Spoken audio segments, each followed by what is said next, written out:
नमस्कार दोस्तों, explore with वैनफी में आपका फिर से स्वागत है। पिछले वीडियो में आपने देखा था हमने हुआन का एक दिन का टूर दनांग से किया था। दोस्तों, आज हम और एक रोमांचक दिन के लिए निकल रहे हैं। ये है प्रसिद्ध बाना हिल्स, जो कि वियतनाम का एक प्रसिद्ध पर्यटन स्थल है और यह समुद्र तल से लगभग 1487 मीटर की ऊंचाई पर स्थित है और यह अपने यूरोपियन और फ्रेंच वास्तुकला के लिए जाना जाता है। दनांग से बाना हिल्स की दूरी लगभग 35 किलोमीटर है और वहां पहुंचने के लिए हमको लगभग 1 से सवा घंटा लग सकता है। तो अब हम निकल पड़े हैं बाना हिल्स की तरफ। हमारी बस दनांग सिटी की हलचल से धीरे धीरे पहाड़ियों की ओर बढ़ रही है।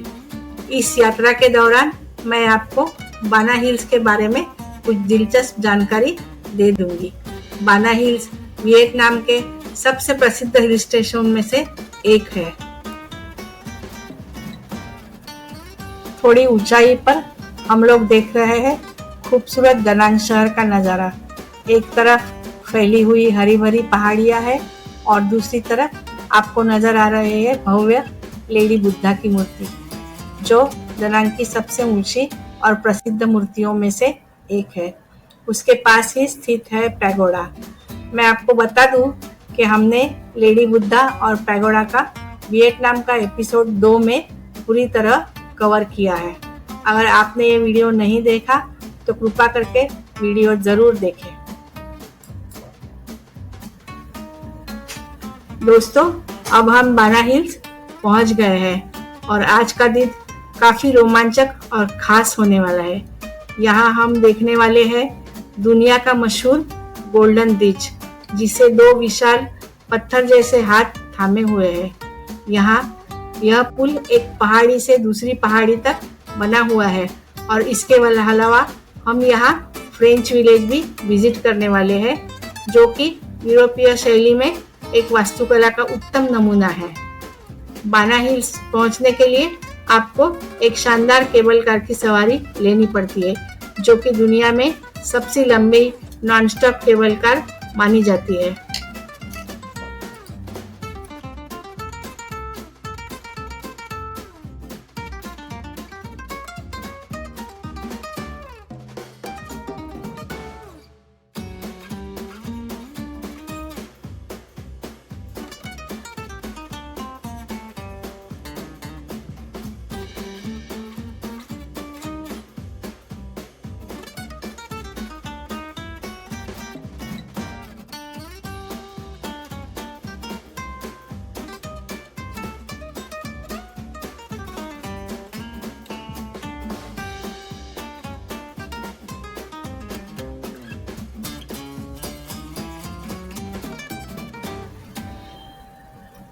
तो चलिए दोस्तों, अब हम अंदर चलते हैं और आज का साइट सीइंग शुरू करते हैं।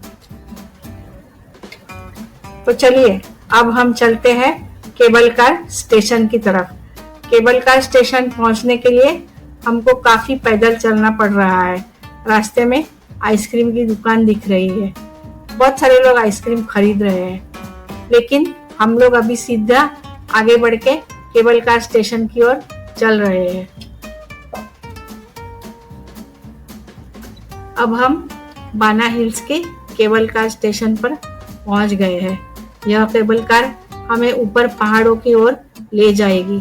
यहाँ स्थित है दुनिया का मशहूर गोल्डन ब्रिज। यह पहुंचने के लिए लगभग 20 से 25 मिनट लगते हैं। तो चलिए, अब चलते हैं रोमांचक केबल कार यात्रा पर।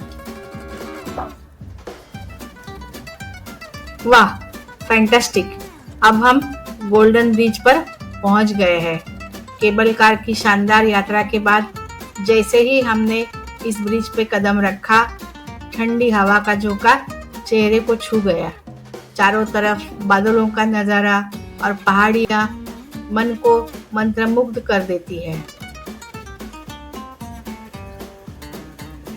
विशाल पत्थर के हाथों पर टिका ये गोल्डन ब्रिज सच में एक सपनों जैसे लगता है। हम धीरे धीरे पुल पर आगे बढ़ रहे हैं और हर कदम पर एक नया नज़ारा सामने आ रहा है। The view from the bridge is really amazing. बाला हिल स्थित ले जार्डिन दी मॉल एक सुंदर और रोमांटिक गार्डन है। इस गार्डन को 9 अलग-अलग थीम वाले बागों में बांटा गया है। हर बाग अपनी अनोखी शैली और फूलों की खूबसूरती से सजा हुआ है। शांत वातावरण, रंग-बिरंगे फूल और यूरोपीय आर्किटेक्चर इसे एक परियों की जगह बना देता है। यह जगह फोटोग्राफी और रोमांटिक वॉक के लिए काफी मशहूर है। दोस्तों, बाना हिल्स में भी एक बुद्ध प्रतिमा है। बुद्ध प्रतिमा स्थल एक अत्यंत शांत और दिव्य स्थान है। यहाँ स्थित विशाल सफेद बुद्ध प्रतिमा पहाड़ों की ऊंचाई से विराजमान है और यह दूर दूर से दिखाई देती है। बादलों में घिरी यह मूर्ति पर्यटकों को खास आकर्षित करती है। बुद्ध प्रतिमा देखने के बाद अब हम लोग फिर से केबल कार स्टेशन पे आ गए हैं और अभी हम लोग जा रहे हैं फ्रेंच विलेज की सैर करने। वाओ, ये देखिए केबल कार से कितना सुंदर नज़ारा दिख रहा है। हर तरफ हरियाली है और पहाड़ों का नज़ारा दिल को छू लेने वाला है। ऊपर से देखने पर बादलों के बीच मुझसे गुजरना किसी सपने से कम नहीं है। बस थोड़ी ही देर में हम लोग फ्रेंच विलेज पहुंच जाएंगे।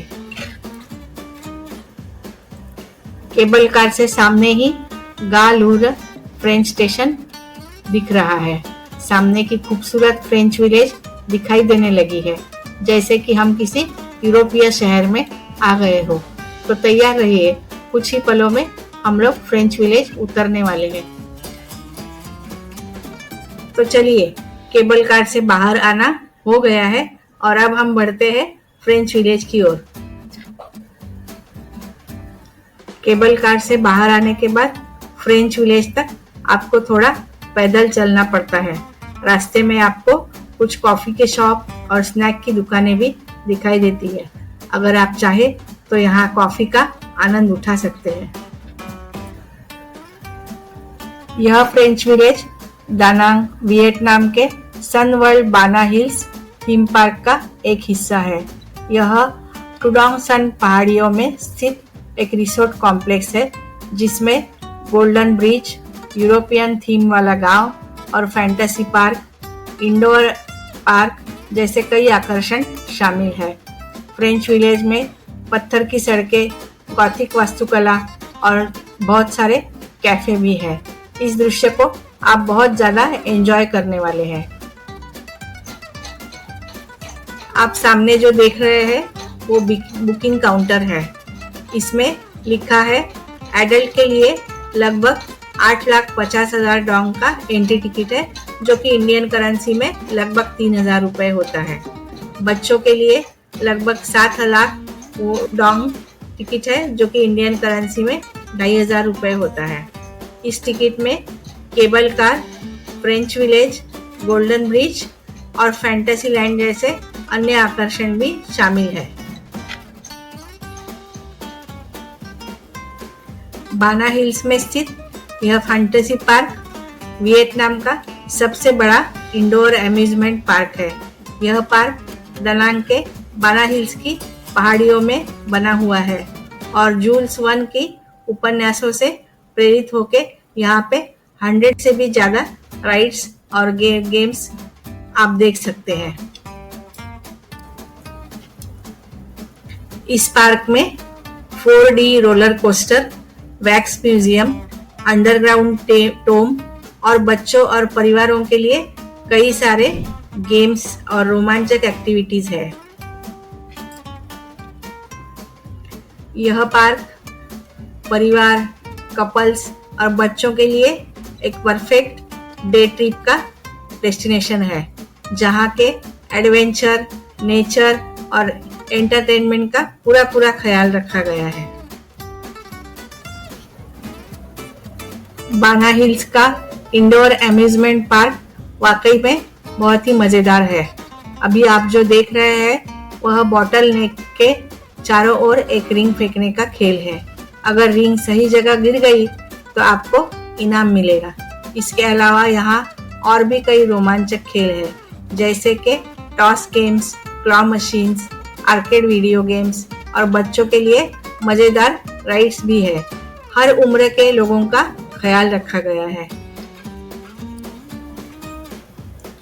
इंडोर अम्यूजमेंट पार्क की सैर करने के बाद अब हम लोग फ्रेंच विलेज की ओर बढ़ रहे हैं। यह जगह किसी यूरोपीय सपने जैसे लगती है। चारों तरफ पत्थर से बनी खूबसूरत इमारतें, पुराने जमाने की गोथिक शैली की वास्तुकलाएं, छोटी छोटे कॉफी शॉप और सजी हुई गलियां। यहाँ चलते हुए ऐसा लगता है कि मानो हम 19वीं सदी में फ्रांस में चले गए हैं। ठंडी हवा, पहाड़ों का नज़ारा और यह रोमांटिक माहौल, सब कुछ एक सपने जैसे लगता है। अब मैं फ्रेंच विलेज में वॉक का मजा ले रही हूँ।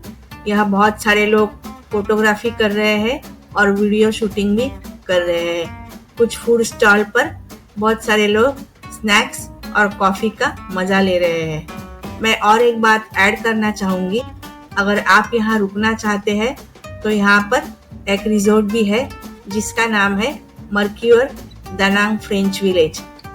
यहाँ एक रात रुकने का किराया लगभग 8,000 रुपए से शुरू होता है। अब मैं आपको एक नए आकर्षण के बारे में बताती हूँ। ये है ट्रेन की सवारी।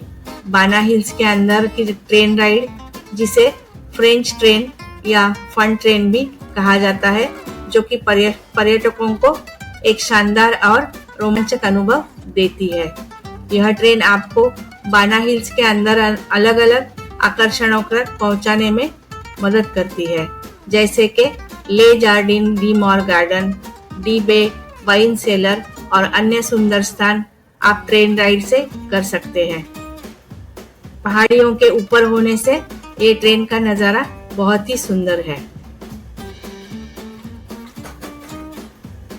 Friends, now we are coming towards the end of the tour.